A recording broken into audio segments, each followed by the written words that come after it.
Wow, this is why I do this. So that they can benefit and better their family's financial position for now and securing their legacy moving forward.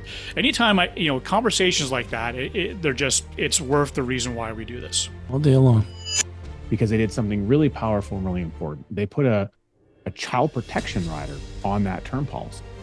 For, in this particular case, it's $2.50 a month. They locked in this little piece of protection that actually created an opportunity to turn into a new life insurance policy up to $250,000 at age 25. Well, Wow. Here we are. Can you think of a moment that a conversation, maybe an interaction that you've had, whether it's with a prospective client or an existing client, and you left that Zoom meeting or that in-person meeting thinking, wow, this is why I do this? Yeah, that's a great question, Jayson. I would say yes. I have a client who's a large family, lots of little ones, and it's always a joy and a pleasure to have a conversation with them.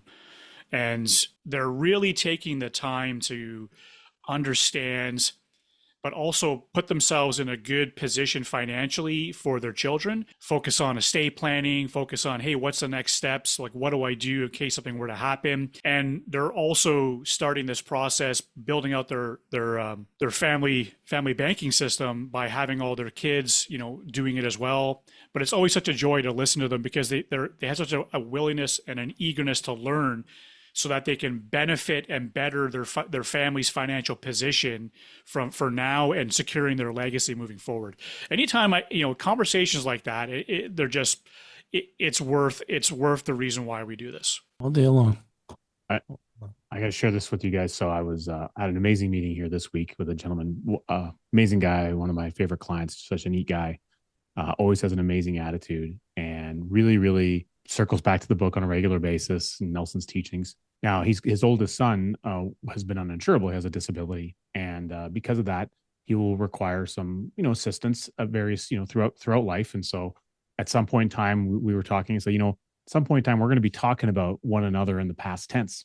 One of us, or both of us, aren't going to be here, but your son will still be here. And in that scenario, we have to think differently about how we put certain things together.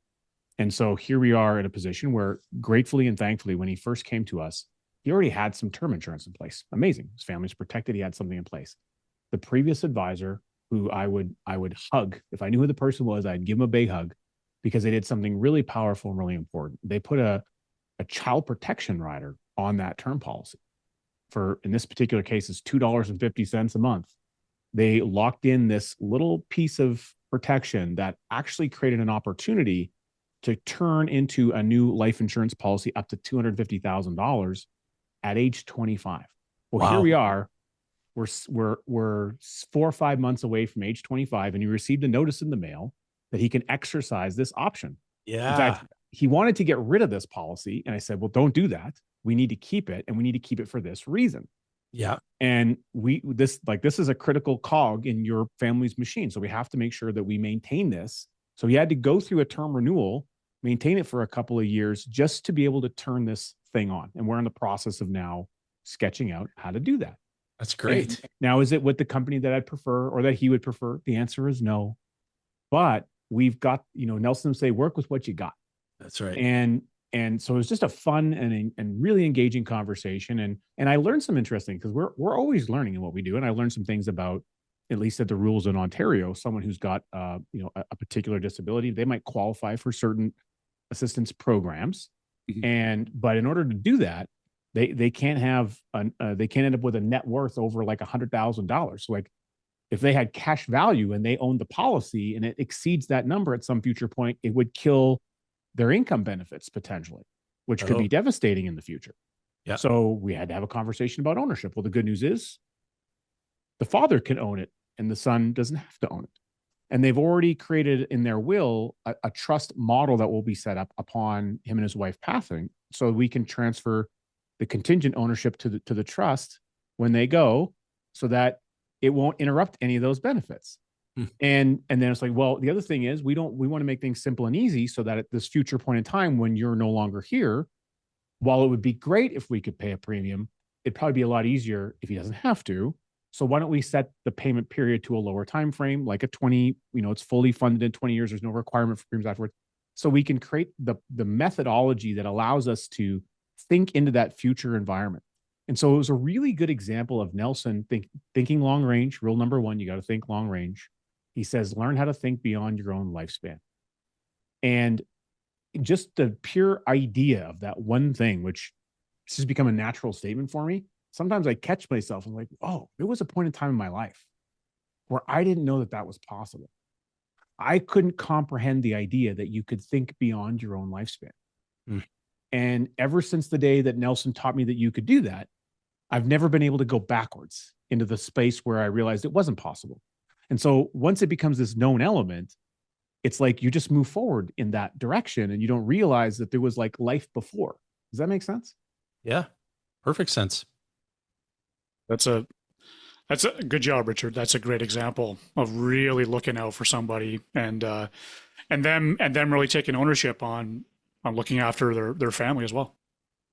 Well, and we get the opportunity to do this, and right. It's so you kind of going to your question. If you had that moment in time where you realize that there's this family now gets it, or this family gets to do these things.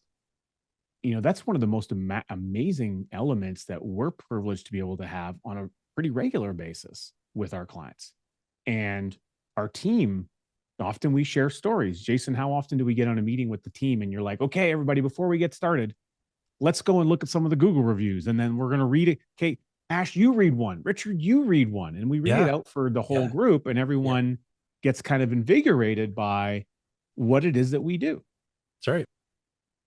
Do you mind if I share a short story that goes along with those lines, Richard? Go ahead.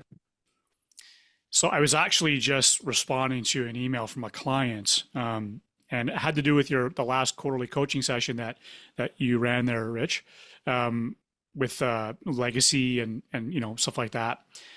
Look, if you run a business, you know how critical it is to control your cash flow. Leave a comment with the financial hurdle that you're facing right now. Your insights, your questions, they inspire us to create episodes that give you real strategies to grow your business on your terms. And they were looking at it through the lens of, well, this is like a future me problem. I'm not going to worry about this. I'm not in my 80s or, on my deathbed or whatever it is. So maybe I'll forward this or, to my beneficiary or something later on or whatever that is. And it was a great teaching moment to be like, well, no, this is there because although we like to think that we're going to live a long life, unfortunately, there are accidents and tragedies that happen every day. And God forbid that doesn't happen to us. But if we don't set the plan in place to be able to help our family at the time when they're going to need it most during that difficult time of someone passing, well, then we're doing them a disservice by not even addressing it. Yeah, we don't want it to be a reality. We don't want it to happen, but unfortunately, we don't get to control all things in life. So it was a good opportunity to say, no, I understand that that's your perception of it, but this is why we laid that training on for our clients so that they can bring that to the forefront so they can really lean into and cover off all the basis of the stuff that we're trying to talk about when it comes to think long range. Sharp example.